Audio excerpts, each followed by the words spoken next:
Hej alla svenska golfare. Vi sitter här i Orlando och har fått en fantastiska möjligheten att intervjua Cameron McCormick, en av världens absolut bästa golftränare.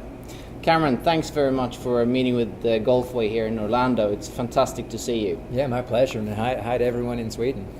So, you're obviously well known all over the world as one of the best golf coaches. Did it become, early on in your career, did it become a goal of yours to be a highly sought after golf coach? Was that a... Yeah, so I never had much of a career plan. I wanted to be a professional golfer, but I didn't want to be that.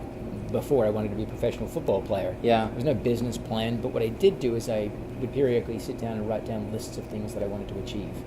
And so I guess you could say I had a goal orientation, goals that I want to achieve, and most definitely one was coaching players to win major championships, to win PGA Tour events, male, female, youth, and grow them up. Yeah. And I've been fortunate over the last 20 years to have a great degree of success with currently coaching 3 major champions, currently coaching 4 out of the last 8 US junior champions, and a good number of number ones in amateur golf ranks, in collegiate ranks, in junior ranks, and one person that's achieved number 1 in the professional ranks. Yeah. So when you say that you love golf and you got into the game, what is it, do you think, that really sort of got you hooked? Self-control, autonomy. Right. Yeah, the knowledge that what I did was of my own doing. I didn't rely on anyone else around me. If I wanted to practice, I went out and practiced. I was under my own time clock, and so therefore I could largely control my development. I didn't have a coach when I came to university, though I did have one in Australia, and that was probably the greatest mistake that I made, is I didn't seek advice from someone that could help me continue to grow. So going back to what I loved the individual aspect, I loved the self-improvement, and ultimately I just like chasing a white ball. So I don't know what part about that really makes sense, but I think we all do that, love golf, right? Yeah.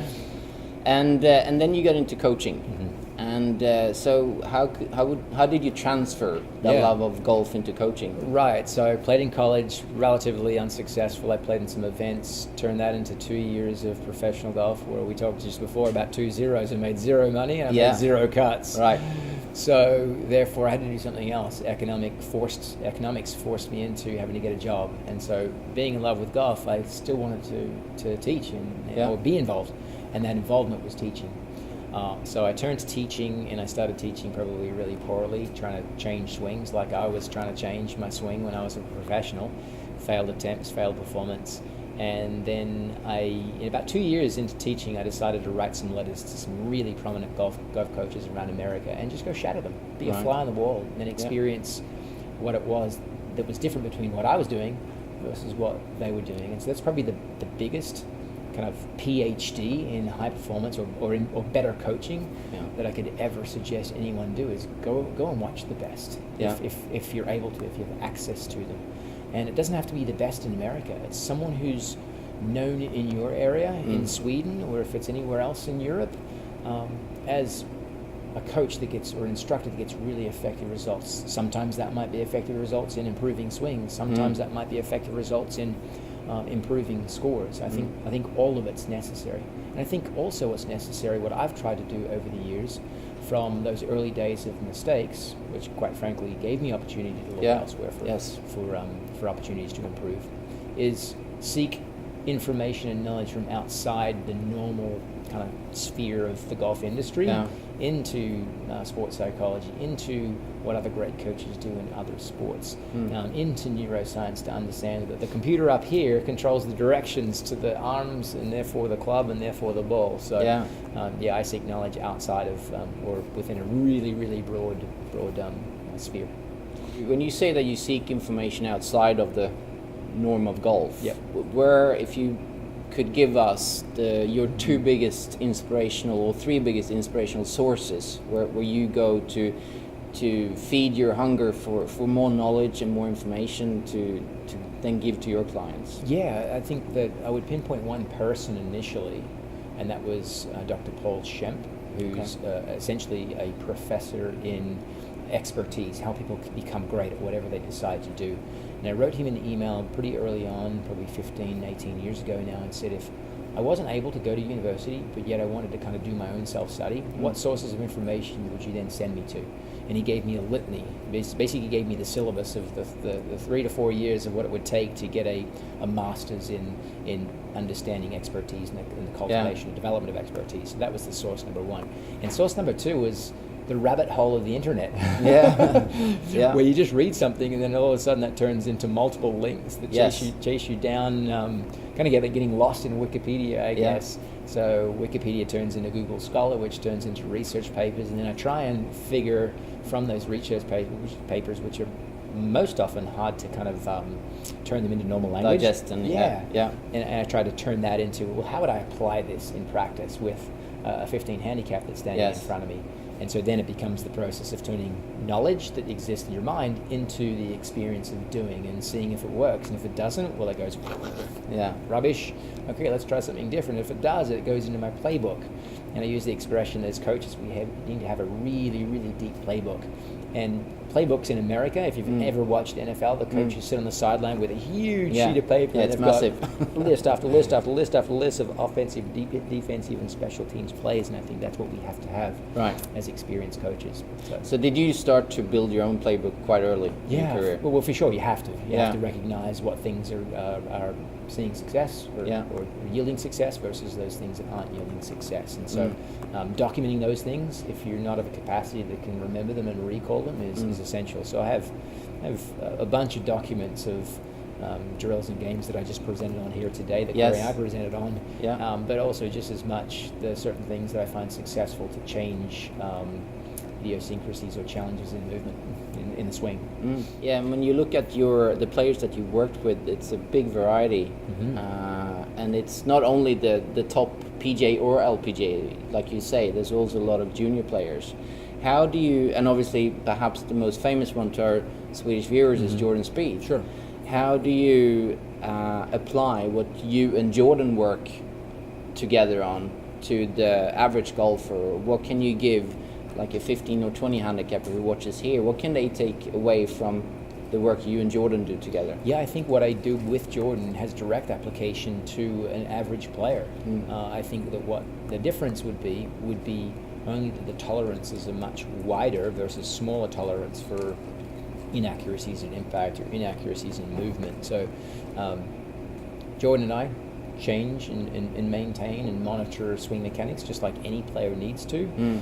Jordan and I work a lot on the nuance of skill, on the nuance of causing the ball to travel at the right speed, hitting it at the right trajectory with the right amount of shape. And I think the recreational player needs to find two things. They need to have some level of technical proficiency. So knowing that their swing blueprint, it may need to change, it may not. That's a consultation they need to have with an appropriate professional in their country.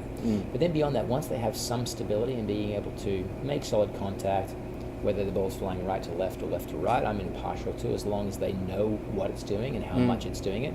And then beyond that, it's about working on skills, and those skills are something that exists far more than what you see physically. It's the skills of psychology. It's the skills of what we'll call golf IQ, being able to recognize that how a ball sits on the ground causes the player to have an ability to do some things versus not some things with that ball, with the strike.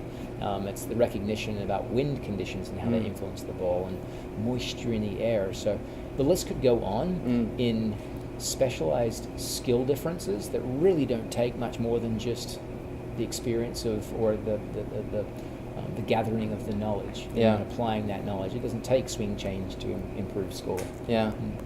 And Jordan is I know all over the world really, but in Sweden a lot of people and I as well consider him, he's still very young, but he's a world-class not only golf player but a performer in life, really.